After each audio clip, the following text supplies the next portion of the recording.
what I want to do is I want to study symmetric and Hermitian forms together.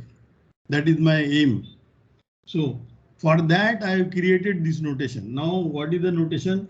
K is a field. So K is a, and these I will follow throughout, and please remember this. K is a field and I have a fixed involution of K. That I am going to denote by kappa. This is involution. Involution means it's a ring homomorphism and the square is identity. That's kappa square is identity. And this kappa I am going to denote by standard bar notation. Standard bar notation. That means kappa of A I am going to denote by A bar. Is that clear? So, and then I have two cases. One is K and identity. This is one example. And the other example is K and this kappa, where kappa is not identity.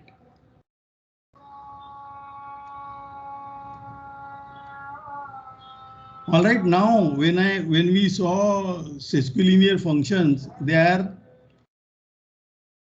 linear in the first variable and second variable they are kappa linear. So when I take kappa equal to identity, I will get one example and that will lead to symmetric forms. And when I take kappa is not identity, that will lead to Hermitian forms. That is my idea. And if we have done this systematically, then both the cases we are going to do simultaneously. So why this? Because some of the books they will have one chapter on symmetric bilinear forms and another chapter on Hermitian forms. And actually, if you note, there is not much difference. The ideas are getting similar. The only difference is this. Now, another one you can examples. We have plenty of examples. As I told you last time, K equal to real numbers and K equal to complex numbers. These are our model examples. All right. So in this also there are two examples built in. Remember this. This is C with involution identity and C with involution, that conjugation. This is the standard conjugation. Z going to Z bar. So not that we only study Hermitian forms over C, we also study symmetric forms over C. So that has to be kept in mind. That is one remark. Another remark is we have many more examples like this, because what we can do is you can take any field K and any automorphism sigma, automorphism of K. This is a field automorphism. So these are also field, this is also field automorphism. This is also field automorphism, right? That means it respects addition, it respects multiplication, and it one goes to one. So that is a field automorphism. And now if it has, if sigma square is identity, that means it is order 2 in this group. This is a group. Automorphism group of a field is a group. And if it is order 2, then I can take its fixed field. Fixed field of K of sigma, that I am going to denote by K prime. And this is a subfield of K, and this pair is typically like R and C. All right, so you have many more examples. For example, you can take arbitrary field and take automorphism of order 2 and then do this. All right, so when more time comes, I will tell you more things. But right now, let us go on with our study. So that is the notation. And this notation is originated from out. So now what we are studying is sesquilinear functions. So V and W are two K vector spaces. And arbitrary. I will assume arbitrary first, and when they are finite dimensional, I will say it, and in that case, I will denote I to be the set 1 to n. Not necessary, but I know many of you will have otherwise objection to many other notation I use, but that is the safest you can take. And then the field. So the typical example of a vector space, these are the coordinate free vector spaces. When I say coordinate free means I will choose a basis when I want it. I have not given the basis to the begin with. Whereas if I write this example, k power I, this means I have a standard basis given to me, and my hands are tied up, because whatever calculation I do, I will do with that coordinates, and that may not be convenient always. Okay, so when I is a finite set, then this is precisely k cross k cross k so many times, cardinality I times. This is every vector space is every finite dimensional vector space is isomorphic to such a vector space for some finite set I, and that already chooses the basis. But I want to keep my option open to choose the basis when I need it, depending on the situation after cleaning up certain things. That's what we did it. That is what was the difference between the affine space and a vector space. All right, their origin we were choosing it according to our convenience. All right, when it is not finite dimensional, then I will write k power round bracket I. And now here I is infinite set. I is not finite. And what do I mean by round? Why do I put this here? Because I want to take, this is all those tuples indexed by the set I, such that almost all AIs are 0 here. AI equal to 0 for almost all I in I. That means there are only finitely many coordinates there or component there are non-zero. That is the meaning of almost all I is non-zero. And that is a vector space, and then every vector space will be isomorphic to this or this, depending on the dimension. All right, this is very important comment, but mostly my definitions will work for any vector spaces, but the analysis we will do in these lectures will be for finite dimensional vector spaces. And as I said last time also, actually theory is so rich that one can do it for the free modules over arbitrary commutative ring. And we cannot do this over non-commutative ring because the rank of a free module over non-commutative ring doesn't make sense. It can happen that there may be two bases of the same free module or a non-commutative ring, and their cardinalities will not be same, therefore rank will not make sense in general. All right, so with this now what did we define? We are studying phi. These are the sesquilinear functions.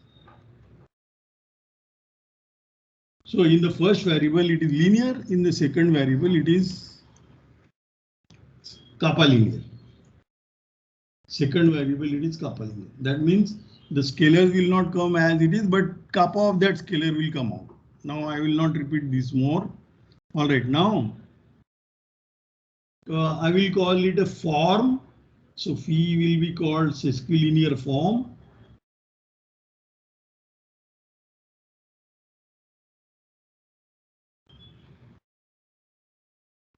When w equal to v.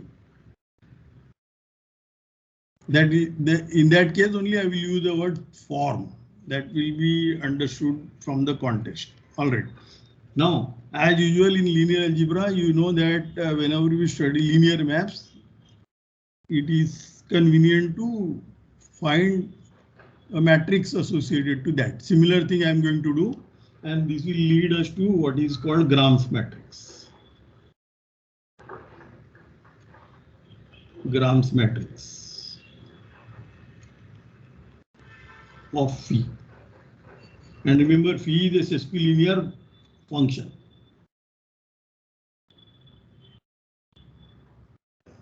So what do? You choose a basis X. X, I will write underline here. This is a basis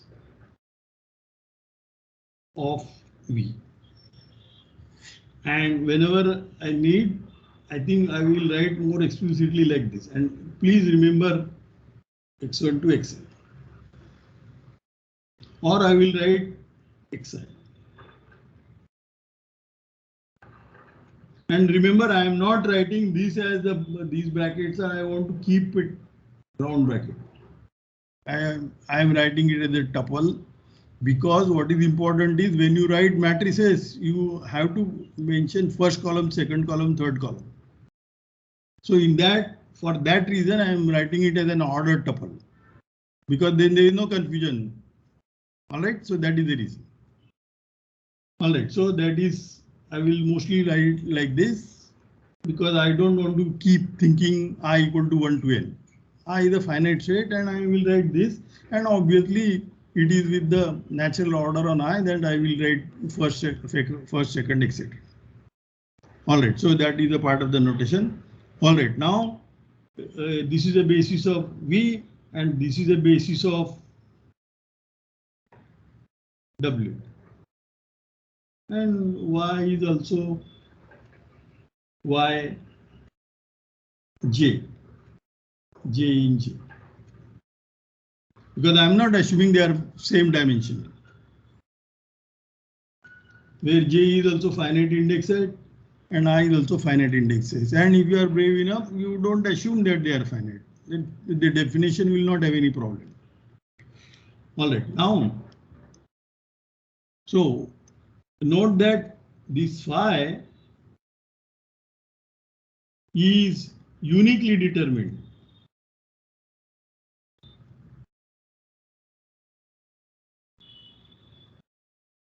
by the values phi of xi yj, where I and j, they are varying in I cross j.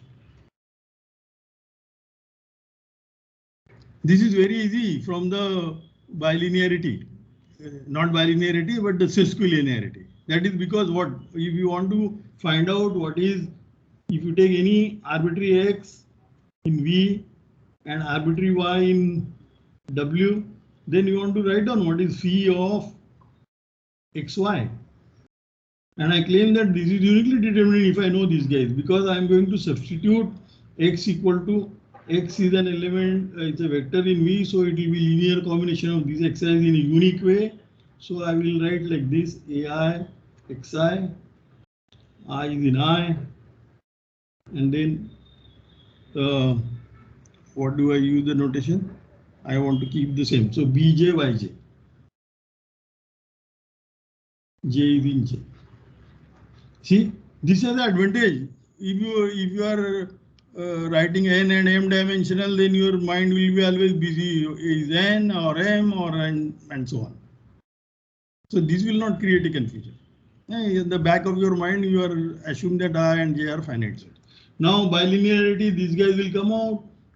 Semilinearity, these bj's will come out with bars. So therefore, this is same thing as summation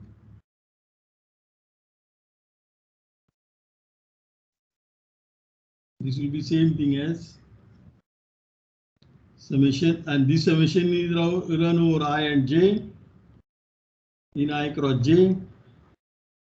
This will come out ai, and here it will come out bj bar and phi of xi yj. So if I know this, of course I know these ai's and bj's are uniquely determined by x and y, and therefore it will be clear. So if you want to understand a sesquilinear function, it's enough to understand on a basis. Basis, you should say. And that matrix, therefore this matrix is important. This is phi xi yj. This is an I cross j matrix, M I cross j. K. So that also I denote usually I comma G. And this matrix is called Grams matrix. So I am going to denote, I have no other option. Don't say that my notation is complicated. Ishan. All right, so G, Yes, this is G, and it depends on the basis X and basis Y. So this notation, and also phi should come in the notation. So that is the phi, I will keep it in the suffix here. Of course, when our discussion is concentrated on a fixed phi, then we drop that in the notation. So this is called the Grams matrix.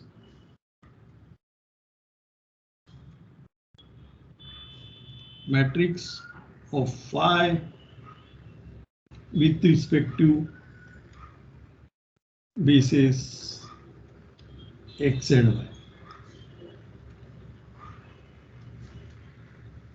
Both the things should come in the notation. All right.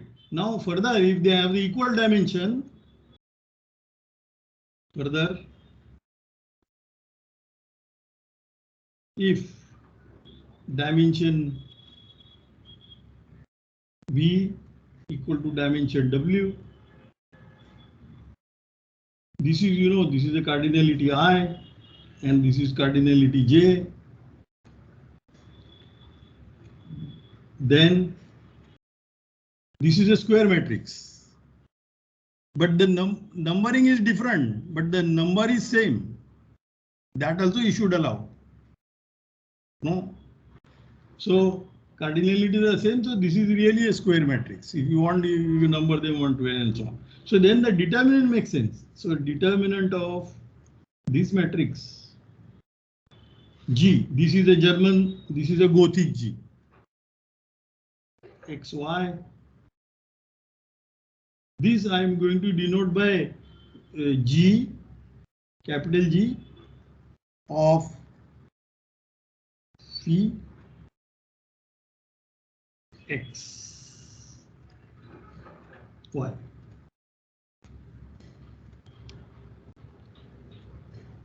Then this is called a Grams determinant.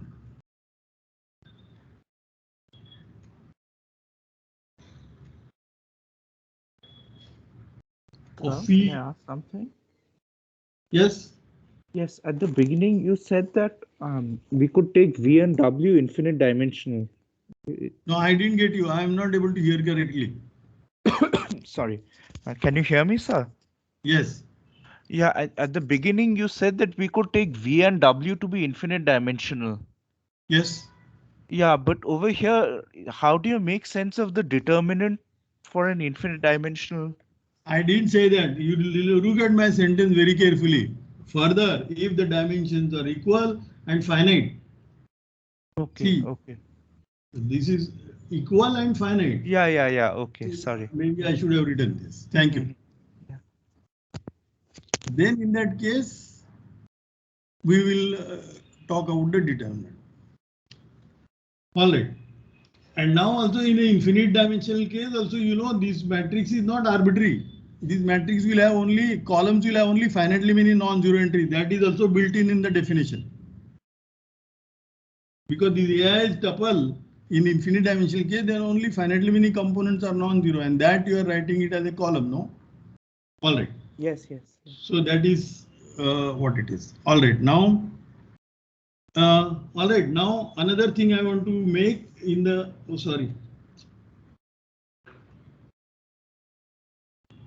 Another thing which I want to make here, which will be convenient when we go on further, that kappa, this is an involution of that K. That also I would like to extend it to the matrix ring. So this I want to extend to matrix rings. What do I mean by this? So that means if I have matrices Mij K. This kappa I want to extend it here. This is also a ring.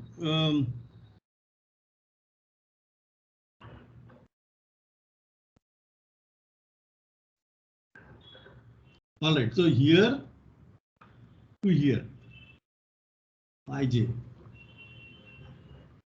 Ring, I should be little careful in saying that will only happen when number of rows equal to number of columns. So in the finite dimensional case, definitely, or even in the other case, it happens. So I am just going to extend this kappa by saying, if I have a matrix Aij,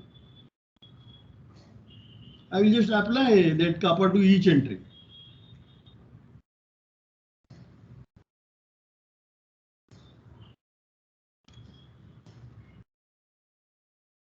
All right. Similarly, I will.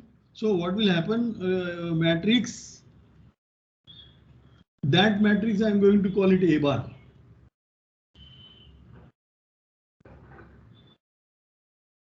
Oh, so I cannot use my letter A for the matrix, so I will use the German A, Gothic A.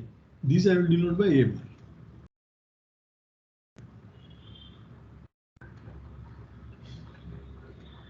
So for example, then what will happen? Whenever I have two matrices A and B, appropriate orders so that the product is defined. This is defined. That means the number of columns for A and the number of columns B, they are denoted by the same indexing set. No?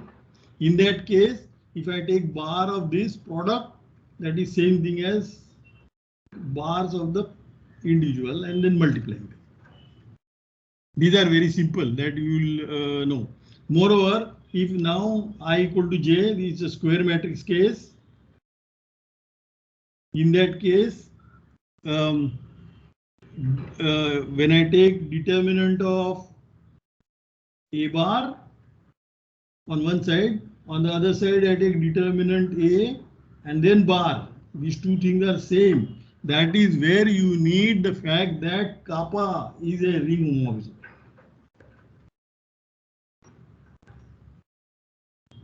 Kappa is actually field homomorphism. That means it's a ring homomorphism in particular.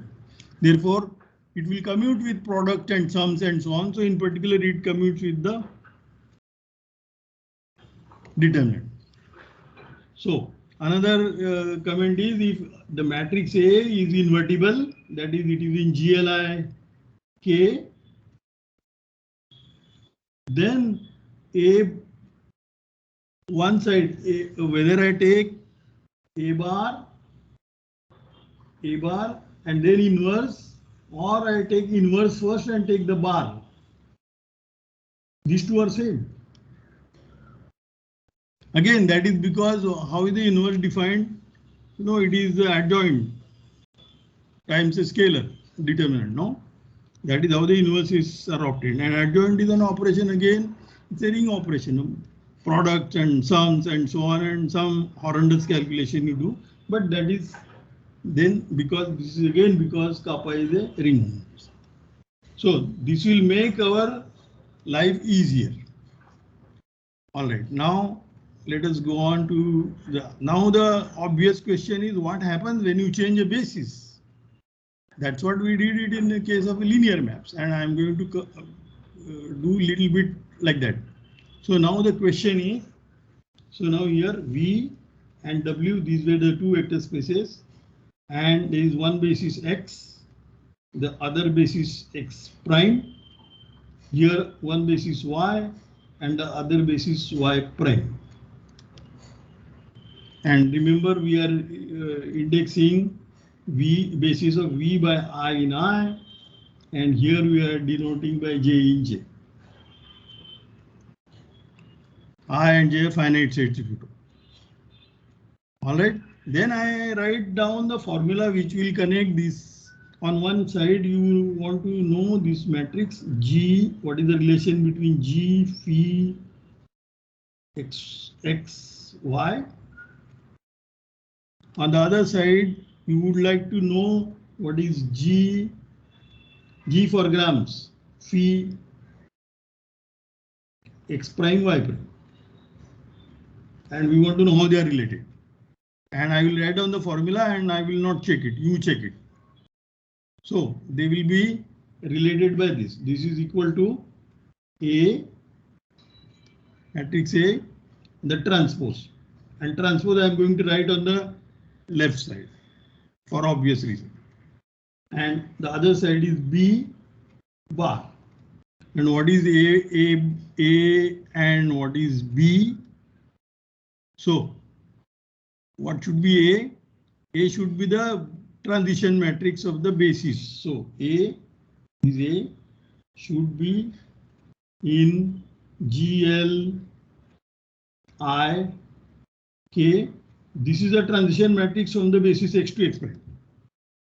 And similarly, B is a transition matrix from the basis Y to Y prime.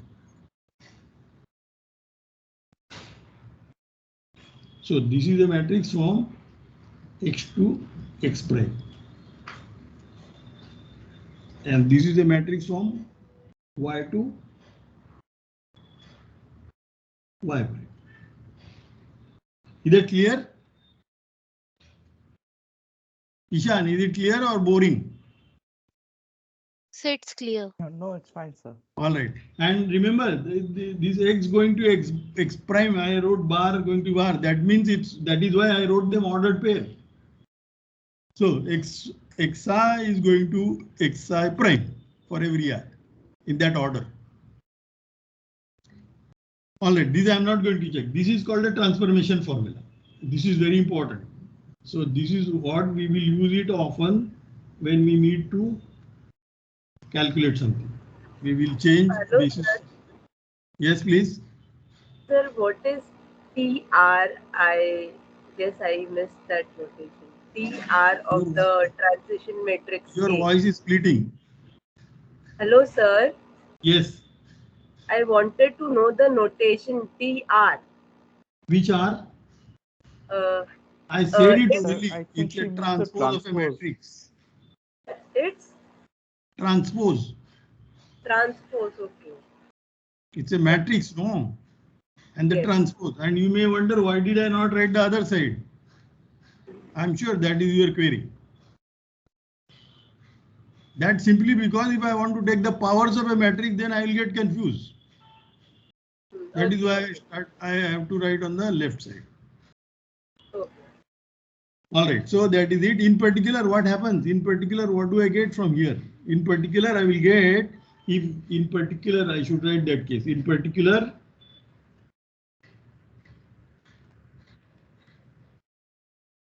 if I equal to J,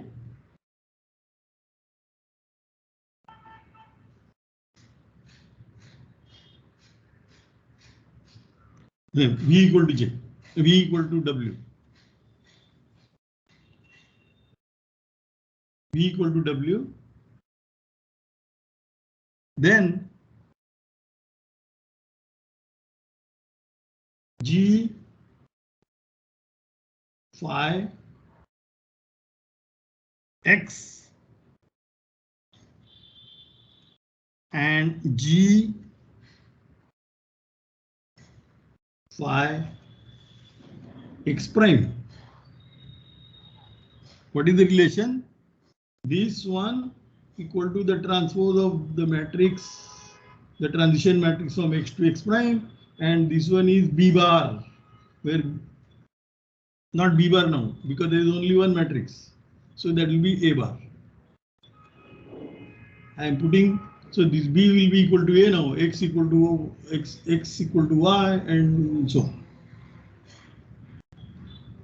So therefore, this is important. How it. Remember, it is not similar.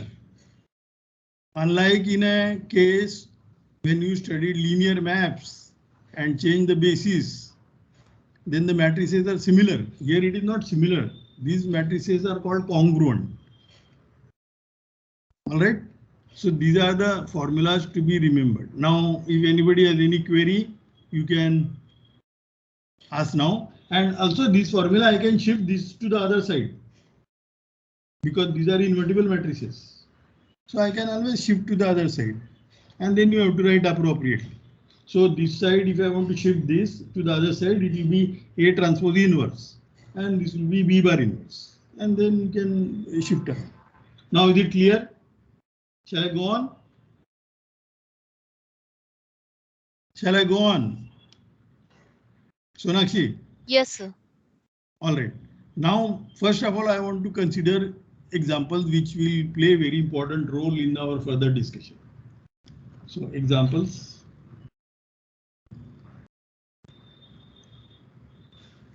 One. So I must say that my study is always definitions first, examples then, and then more theorems which will be coming out of the examples. So that will be always the case. All right. So first example is about the standard forms.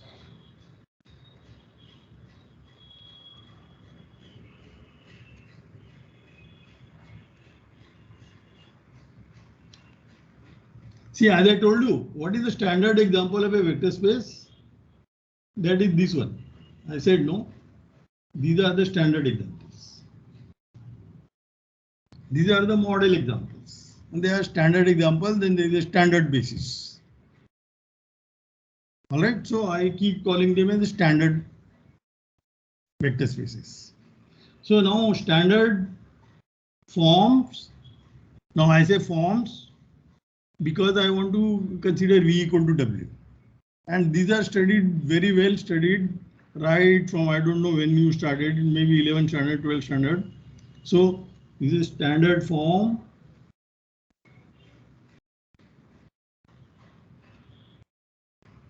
on the standard vector space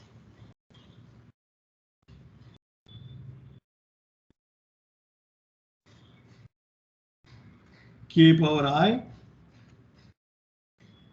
where I is index set. Both the cases are included here. If I is finite, I don't have to put that bracket here. The bracket is just a remembering that only finitely many entries are non-zero there. With respect to standard basis, what is the standard basis of this vector space? That is EI, I in I. This is indeed an element here. Not only that, every element here is a finite combination of these EIs. So EI is a standard basis. All right, so that is the we are in that setup, and the standard form is defined by. So in this setup, the standard form on the standard vector space with respect to the standard basis is defined by the identity matrix. The matrix EI. This is a matrix, square matrix, this. That means what? So I am directly giving you the Grams matrix. So that means, so that is, I am defining phi of EI EJ to be delta Ij. Ij are in I. And this will give me a form. And if I have to write the general form, so let me use the standard notation, not phi, but I will use the notation which you have been using it, that is this.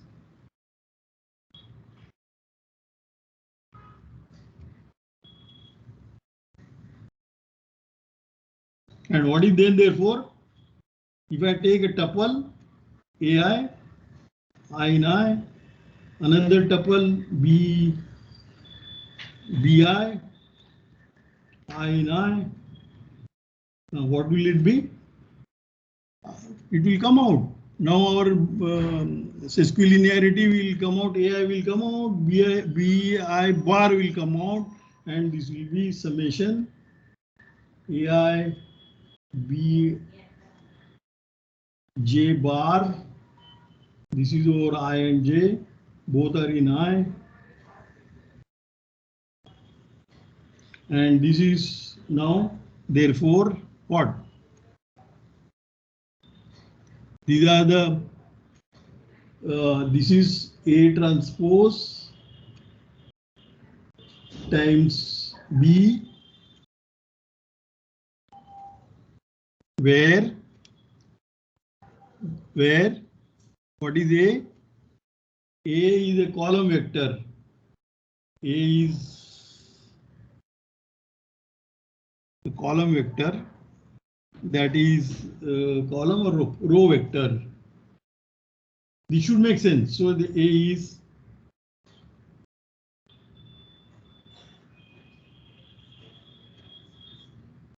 is AI,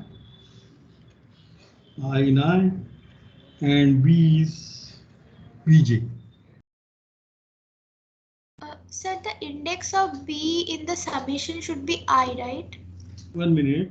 So these are the vectors in column vectors. These are column vectors. Now what did you say? Sir, in the summation AI BJ bar, I think Yes. that should be BI bar. Yes. Thank you, Sona. Thank you, Ponashri. This is BI. And these are, I'm thinking them as column vectors. So when I take the transpose, it will be row vector. And then this, so the product will make sense. So normally when you write these vector spaces, standard vector spaces, one should write the vectors there as column vectors. Otherwise, when you multiply them, there will be a trouble. All right, so that is the standard convention I will follow. Now you people may be following different convention, but that should match. So in particular, when I take R to be 1 to n set, what will I get? I will get that form. So here, this is in particular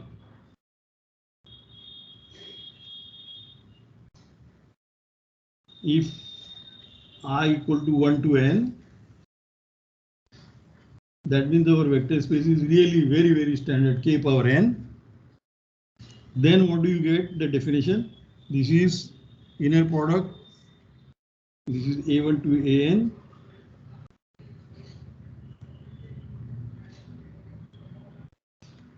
Comma B1 to Bn. This is by definition, it is then A1 B1 bar plus AN Bn bar.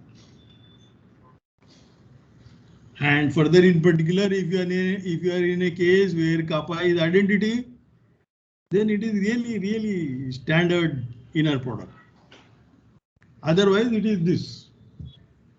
And therefore, remember, on C, there are two definitions. One is by taking the conjugation, and one is without taking the conjugation. Both are inner product.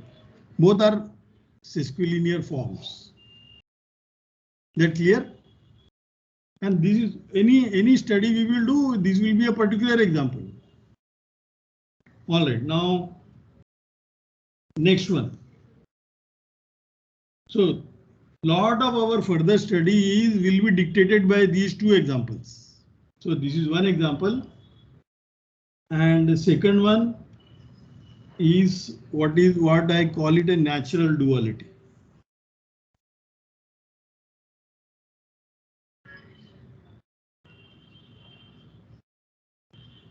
This is very important, especially when you study projective geometry. And if you have heard the theorems in projective geometry, this will be very important. All right, so what is it? K is, now I am taking K arbitrary field, and I am taking kappa to be identity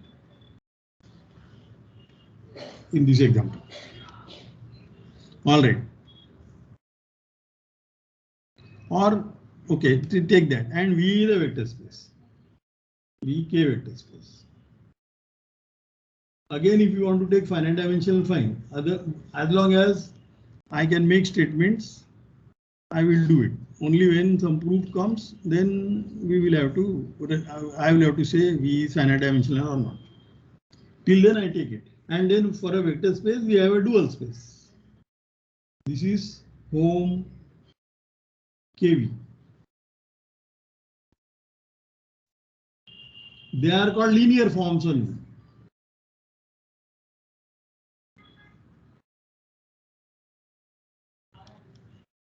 And that is also vector space that we know. And then I have a canonical map now. Canonical evaluation.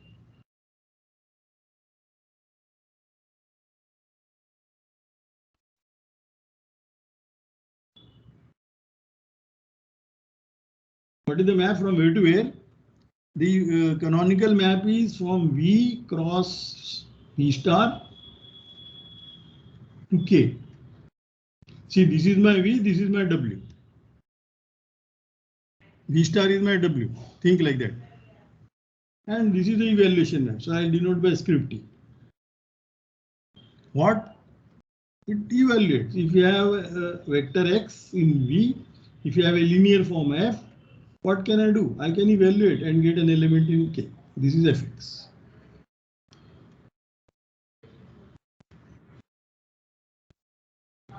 This is obviously bilinear. No wonder I have taken kappa is identity.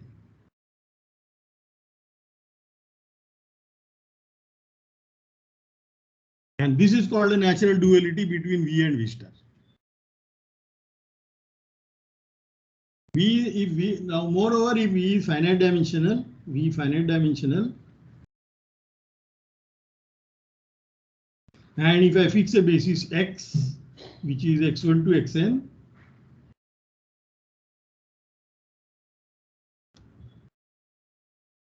then I have a dual basis, X star.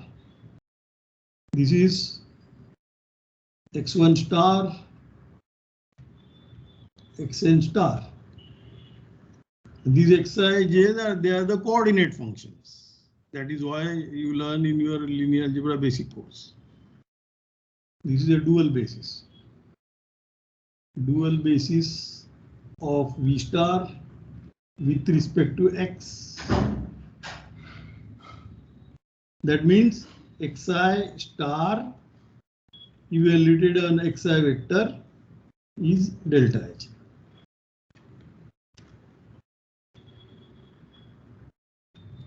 That is a dual basis. And therefore, when I take the Gram's matrix, so G of this form, E of the basis X and the dual basis. What will it be? What will it be? Hello, Ishan. Hello, Roshni. What happened? No reply.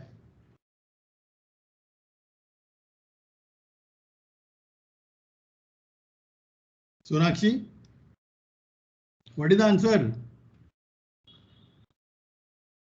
So I am thinking about this. What is there to think? I have written earlier line. Is it identity? Interrogative question. Yes. Was it a wild guess? Yes, sir. Why don't you make calculated guess? All right, so this is identity matrix. E, N, which is a matrix in GL and K. This is a good situation, the best situation. All right, now I am going to generalize this to many more examples, and therefore I need a definitions first now. All right, so The next thing I want to discuss non-degeneracy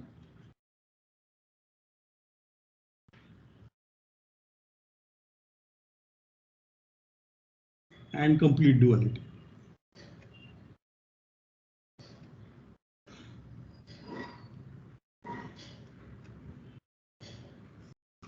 And as you can see that these words mostly used in geometry than algebra.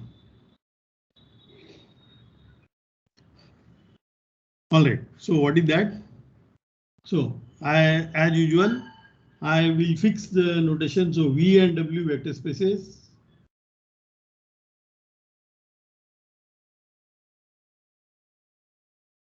And phi is a sesquilinear function. Sesquilinear function. And later on I will specialize to V equal to W if needed. Then to this sesquilinear function, I have two canonical semilinear maps. So consider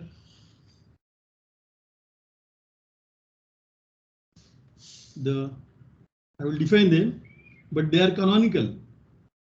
Canonical semilinear maps.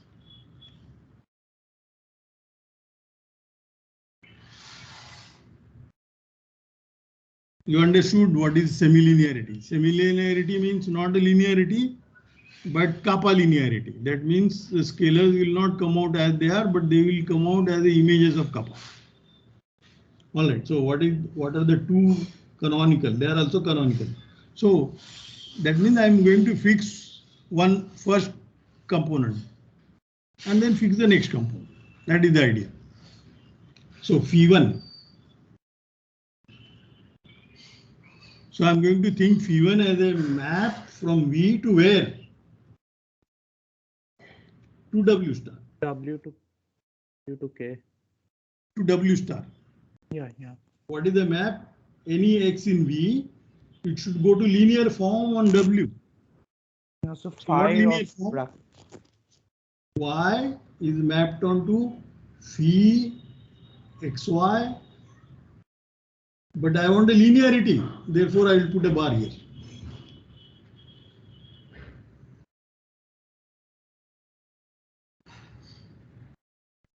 This is phi1. And phi2 is similar. Phi2 will be from W to B star. What is the map again? Any Y going to linear form on V. So that means it should be defined on X. So X map to phi xy. And remember, this makes sense here, this makes sense here. And what I say, these phi1 and phi2 are semilinear, both are semilinear. Phi1 and phi2 are semilinear.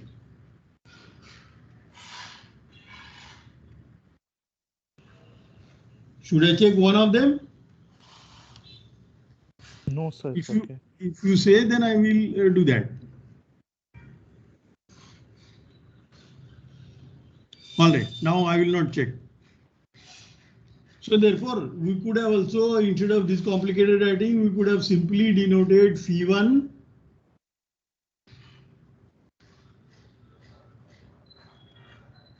by phi1 on X is phi x dash.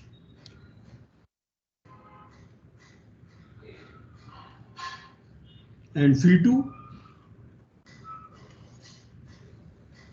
on Y is phi dash Y. Sir? Yes. For the first one, maybe you mean a bar on top of the phi? That is because I need a linear form, no? See, suppose I don't put a bar. No, I'm saying when you have written phi1 of x over there, Here, so in purple, the first line in purple, yes. Yeah, you mean here it should be bar.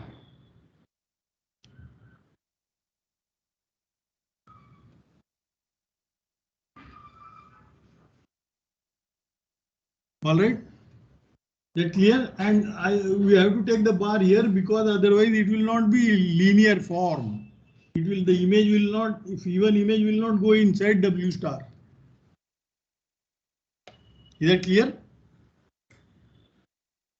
The only way you can make comfortable yourself is play around with this. All right. And they are so neatly built, they are tied with each other that one can determine one from the other. So I should write this comment. So the comment is further. Each one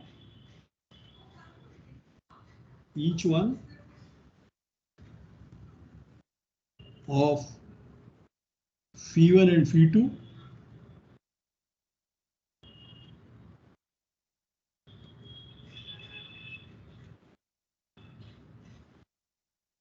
one can recover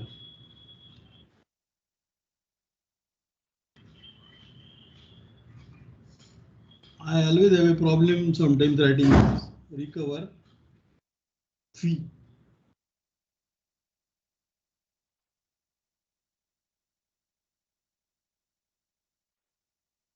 How?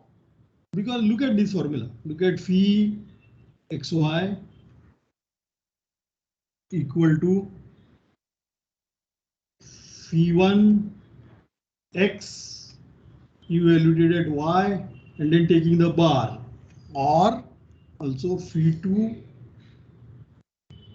y evaluated on x. This is true for any x and y in v. V, x in v, x in v, y in w. Just check these equalities. Now, if I know one of them, I know this v. This is very simple. Just apply the definition. You will see this. All right. Now, shall I go on? Yes, sir. All right. Now, let us find the relation between the matrices. So that means what I am doing, I want to do the following. I want to fix, let us assume now V and W are finite dimension.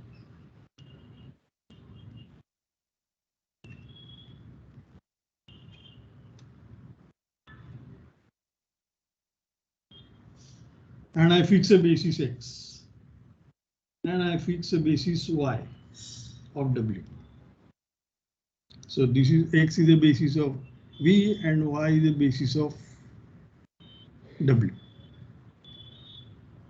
And therefore I can write about the matrices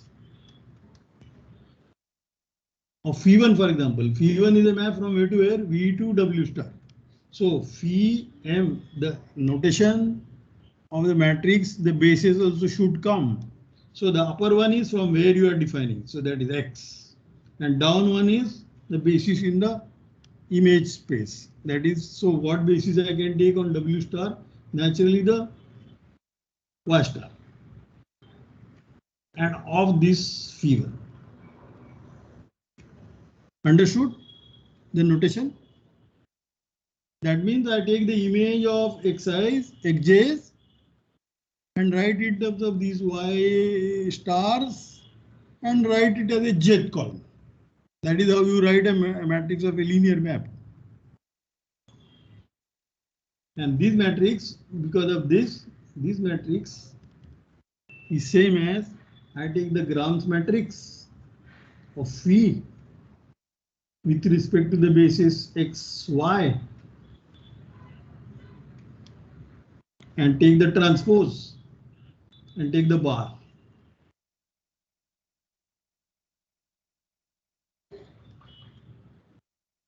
Similarly, M. Now, what should I write first? Y and then X star of phi2. This should be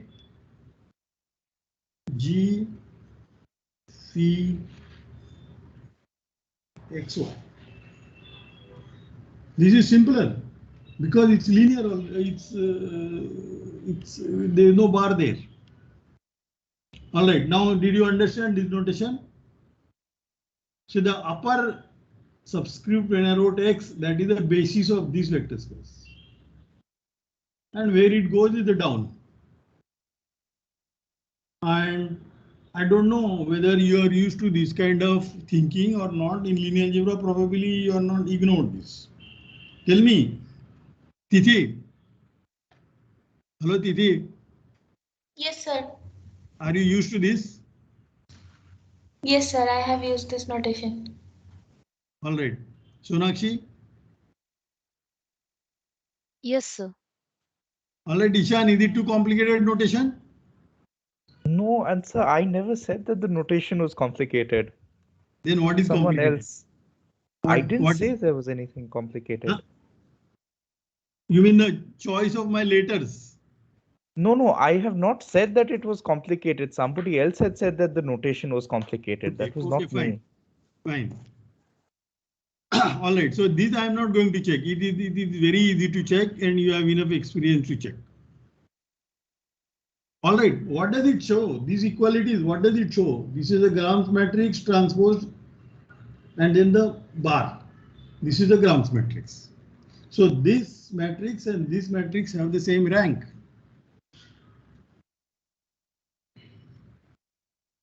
All right. And therefore these two matrices have the same rank. And that is nothing but the rank of phi1 and rank of phi2.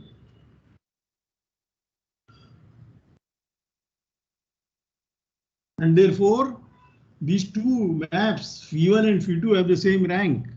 And that rank is called the rank of a sesquilinear function. Is that clear? So therefore we can define, because of this, we have a definition. When I say rank of phi, that is by definition rank of phi1. And also I can take equal to rank of phi2. Because this equation tell you that is a common rank. So this is called a rank. And this is all right. So that is the definition. So this is the rank of phi. All right. Now comes to the title of this, what I was saying, non-degeneracy and complete duality.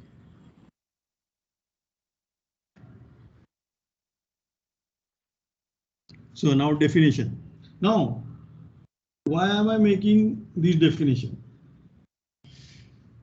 The following reason. See, both the cases where both the phi1, phi2 are injective and phi1, phi2 are bijective, they are of importance. So, one case is phi1, phi2 injective. This is case 1, and case 2, phi1, phi2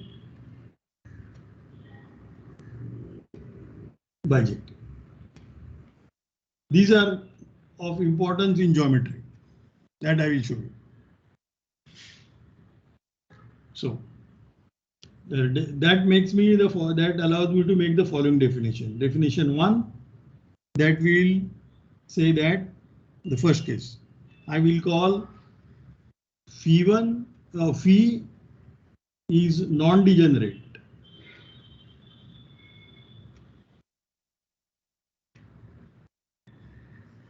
if both phi1 phi2 are injected. then we call it non-degenerate. The form, the sesquilinear function is non-degenerate when both phi1 and phi2 are injected. Now 2 phi is called phi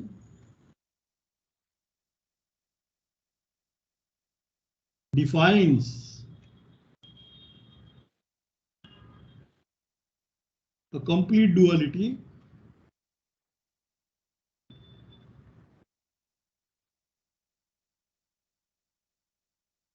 if both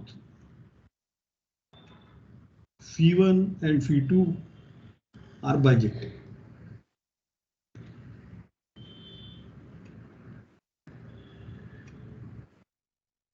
As we go on more, then more and more light will be shaded to this. And first I should give you examples because I defined something. And I should tell you when and so on. Right? All right. So I need, therefore now I need to brush up your linear algebra a little bit. And I'm going to deal with the trace form. So the example I'm going to consider, this example will definitely need an attention, I'm sure, because I know different people think in a different context and therefore there should not be any confusion. So the trace form.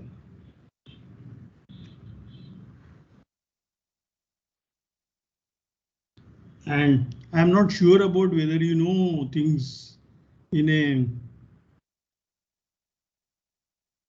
way I want it. All right, so I am going to recall first some linear algebra. So recall from linear algebra, standard linear algebra.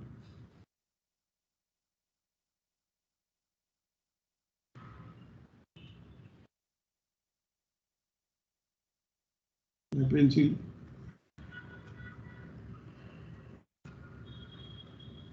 What do I want to recall is the following. Let us take a finite dimensional case only. Suppose I have a linear map from V to W. That means I have an endomorphism.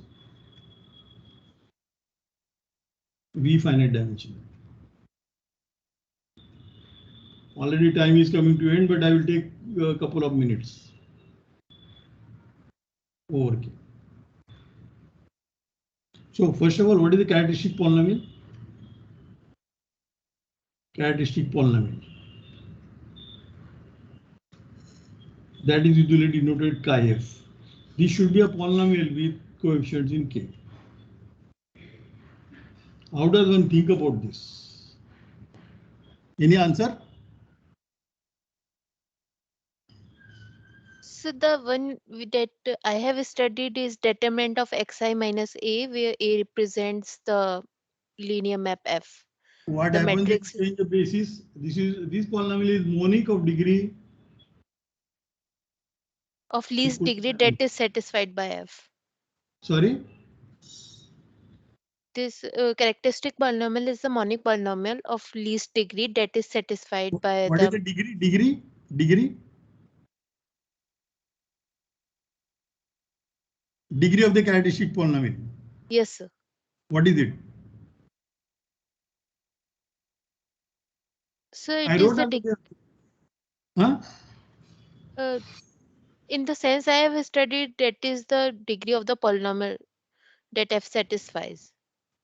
No. But I'm a simple question. I know you know the definition of characteristic polynomial. My question is, what is the degree of that polynomial?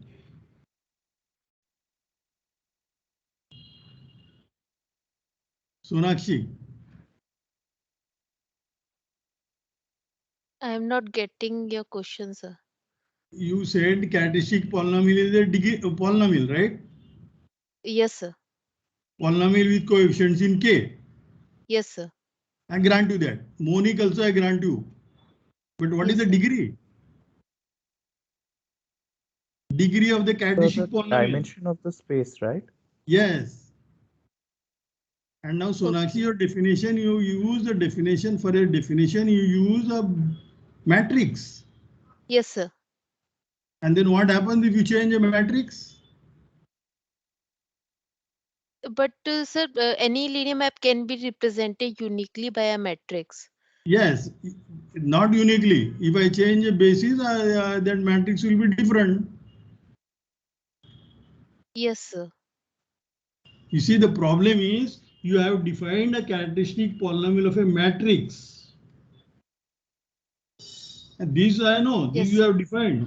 I also studied a linear algebra when I was a student like you, and I did the same way. Yes, So sir. this is the determinant of which matrix? X Xi En minus A. minus A. This Yes, is a sir. square matrix of order n, and then determinant makes sense, and you expand it and you get a monic polynomial of degree equal to the order of that matrix, and then that is the characteristic polynomial of the matrix A. But I have an endomorphism. I don't have a matrix. So again, I do the same. I will choose a basis, and with respect to that basis, there will be a matrix, and then I will put the same definition. But I will note here, if I change a basis, the matrix is changed to similarity, and similar matrices have the same determinant. Therefore, the characteristic polynomial of a linear operator makes sense. It is monic of degree dimension. Is it clear? Yes, sir. All right. Now, that is my characteristic polynomial, that I know. What is the minimal polynomial? Mu f in kx. Minimal polynomial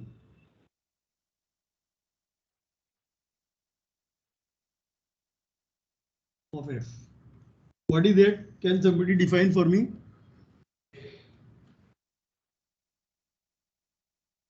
Hello, Ishan.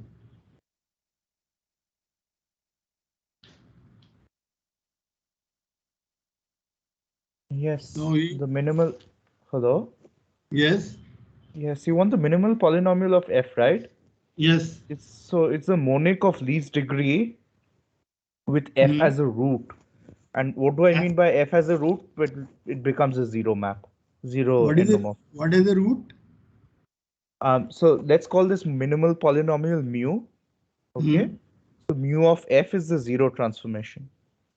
Zero. Mu of f. Zero transformation, zero linear Fine, map. fine. I understand. And it's And monic and of least degree, those things I mentioned. yes, monic and mu f evaluated at f is zero. You also need least degree, sir. Sorry, Least degree. least degree. Fine. And how do you know such a thing exists?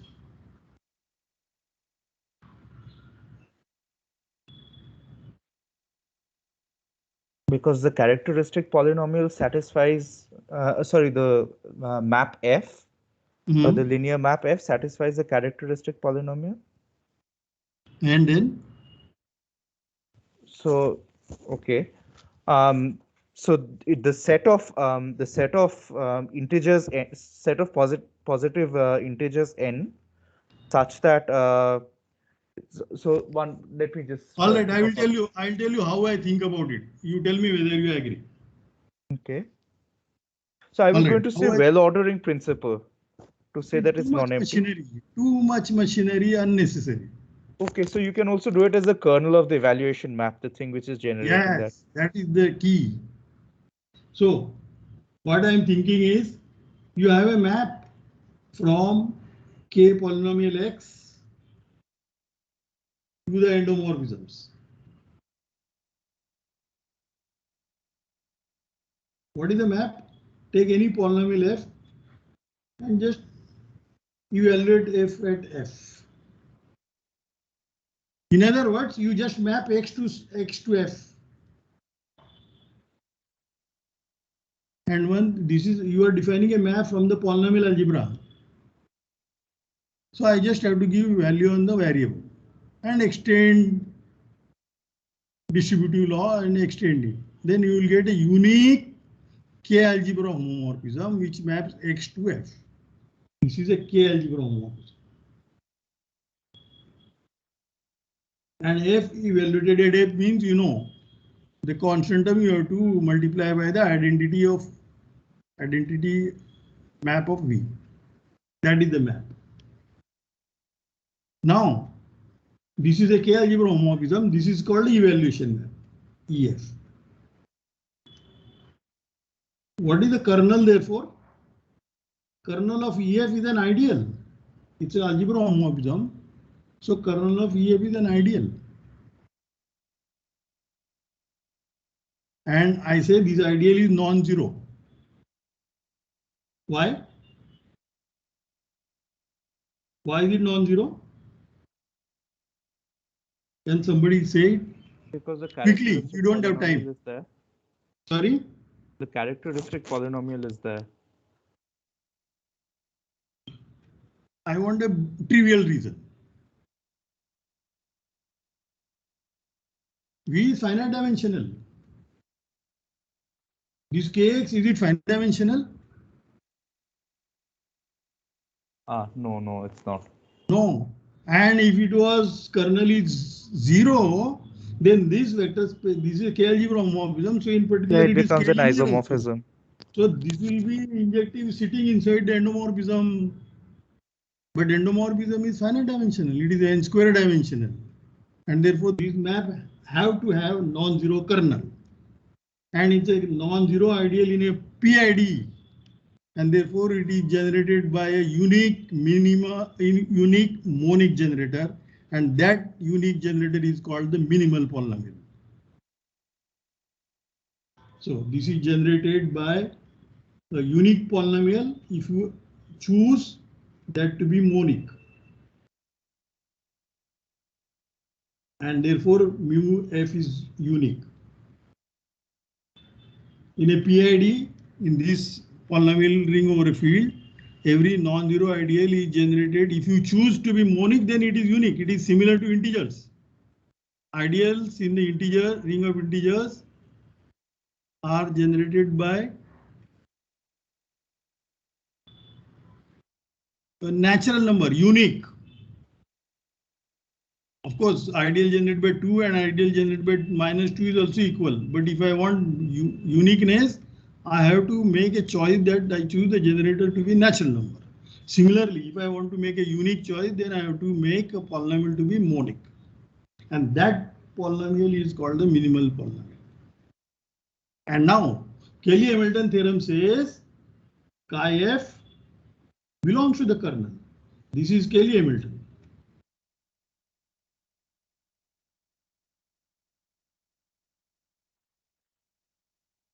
So therefore, chi f has to be multiple of mu f. That is the consequence.